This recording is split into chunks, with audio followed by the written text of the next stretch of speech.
400-7282. Let's go to the first caller. In my hometown of San Fran, I better say it right. I've called it so many things. San Francisco, KSFO. Jamie, welcome to the program.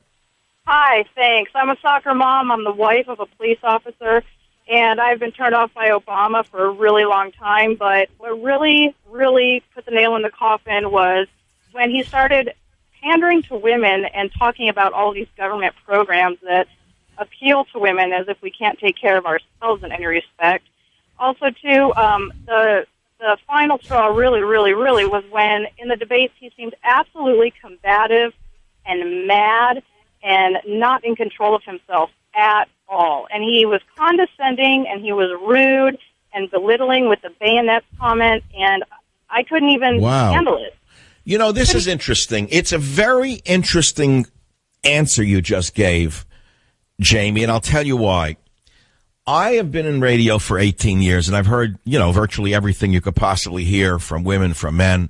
And I don't know, I would have assumed that particularly the wife of a police officer would have liked the forceful man. But what you're saying is the opposite. It wasn't that he wasn't forceful, it was that he was condescending, I think is what you're saying. He didn't come across as strong. What did he come across as an adolescent, and that he looked weak to you because of that? Right. I mean, this might be too much information, but even when I get in the heat of the argument with my husband, he doesn't yell at me because yelling and being condescending, it's showing you that you're not in control of a situation. Well, I agree with you. Obama has had that look, that certain kind of looking down at people from day one. But do you think that explains why even the left-leaning Atlantic has written an article, Revenge of the Soccer Moms, and Why Have Women Abandoned Obama? Do you think this did it? Absolutely. I mean, absolutely. Well, Jamie, let me turn it around.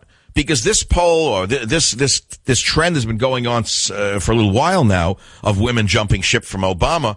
Maybe it's that Romney looked like a more appealing candidate. He did. He looked in control. He didn't look combative, and I think he was just letting Obama have a tantrum. Wow. That's interesting. Obama having a tantrum. Well, it sort of mirrors my attempt at humor last night where I said that Obama started to sound like an adolescent who was lighting his own methane. And I know what you're saying. He did seem rather juvenile in times. Again, it's interesting that Biden did the same thing with Ryan. Remember that constant sneer, the gaping, the big teeth? Where did they learn that technique? That's a horrible technique in a debate, isn't it? Oh, absolutely. Biden probably learned that from sort of some grandchild he has. And we were eating dinner while that was on, and I left the room. I couldn't stomach it. I turned it off too. I turned off the Biden-Ryan debate after 10 minutes. I couldn't stand looking at Biden's face. I thought it was so incredibly, it was like off the wall. But then this third debate between the two of them, didn't you get a little uneasy with Romney's gentlemanliness, that it was a little overbearingly polite? It was.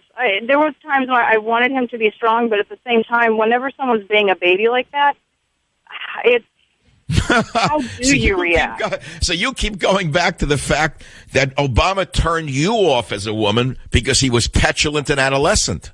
Yeah. Interesting. Okay, well, thanks for listening to me on KSFO. The phone number is 1-800. Again, I say 800. I'm so used to it. 1-855-400-SAVAGE. Great number, isn't it? Dedicated only to me. 855-400-7282.